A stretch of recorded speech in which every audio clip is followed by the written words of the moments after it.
Alexa voice remote. We have two AAA batteries. This is the power adapter, and this is a USB cable.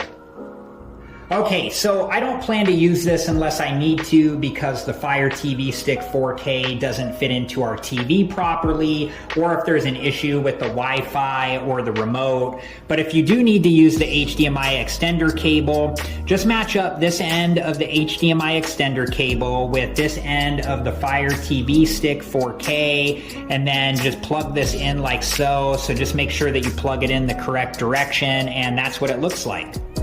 Okay, so I'm going to plug the USB cable into the Fire TV Stick 4K, and just make sure that you plug this side in correctly like so, and that's what it looks like when it's plugged in.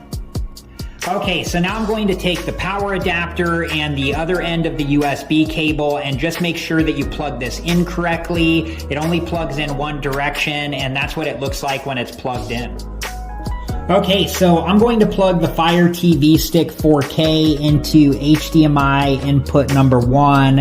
And you want to make sure that you pay attention to which HDMI input that you plug the Fire TV Stick 4K into, because you'll need to know that to change to the correct input on your TV.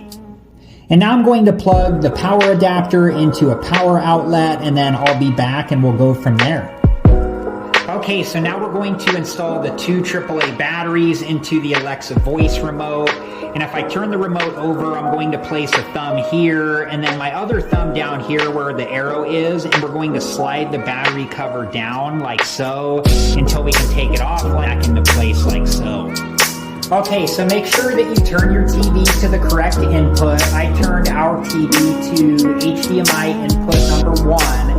And this is the first screen that we see, and it's telling us to press the play pause button on the Alexa voice remote to start. Alright guys, so here is the next screen where it says choose your language, and on the Alexa voice remote, there's an outer circle ring and then an inner circle button. And if you press down on the outer circle ring, you can move down, and then if you press up, you can move up. And when you get to the language that you want, you can press the inner circle button to move forward.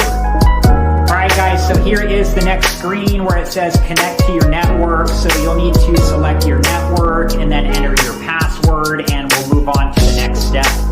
Alright guys, so after I connected to our network, it looked for an update and then installed an update, and then it went to this screen here where it says sign in with your Amazon account, and this is where you need to sign in with your Amazon account, or if you don't have one, you'll need to create one. So I'm going to do that now, and then I'll be back and we'll go from there. Alright guys, and after I signed in, this is the next screen, and it says, welcome Todd, this Amazon Fire TV Stick 4K will be registered to your account, and you can change account or continue from here. And then there is some additional information at the bottom of the screen. And when you've read all that and you're ready to move forward, if you make sure that continue is highlighted, and then press the inner circle button. Alright guys, and here is the next screen where it says save Wi-Fi passwords to Amazon, and you can decide if you want to do that. I'm not going to do that, so I'm going to press the left side of the outer circle ring to highlight no, and then the inner circle button to move forward.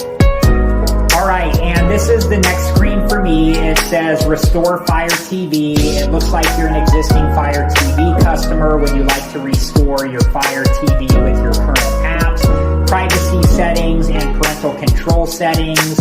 And I can skip or restore. You guys may or may not get this screen. And I'm going to press the left side of the outer circle ring to highlight skip, and then press the inner circle button to move forward.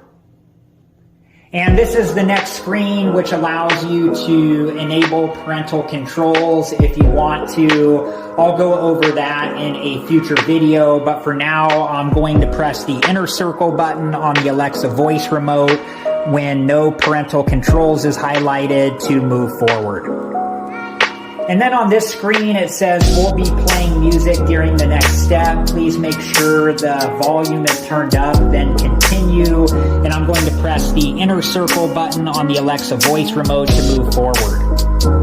And then on this screen, you can press the plus and minus buttons on your Alexa voice remote to see if the volume is working. And if it is, you can select yes to move forward. And if it's not, you can select no to move on to the next step. And if the volume was working and you selected yes to move forward, this is the next screen where it says your Fire TV remote is now successfully set up. And if you press the inner circle button on the Alexa voice remote, you can move forward.